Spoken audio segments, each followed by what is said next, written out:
In Romans chapter 14, Paul is addressing the church in their judgment over fellow believers. The Christians in Rome were arguing about which days were holy and which foods they could eat or not eat. This is the beginning of the church, so they wanted to please God, but came from a past religious mindset. They had to choose which was more essential, following God's law or living to please God. They didn't realize that both of these could coexist so harmoniously. Paul begins addressing them about their personal convictions. First, he warns them not to pass judgment on one another for their practices. Then he tells them in verse 5, each person should be fully convinced in their own mind over the conviction that God has placed on their own individual hearts. This means that each Christian will have their own convictions about specific things that God puts on their heart.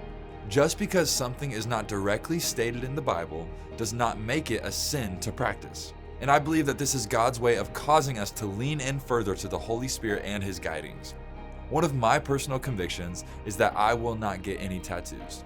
While this isn't wrong for all believers, I believe there is a plan and purpose behind why God has asked me to refrain from this. It's not my role to pass judgment on others for the convictions that God has given them. It could be a conviction about certain foods, music, or movies.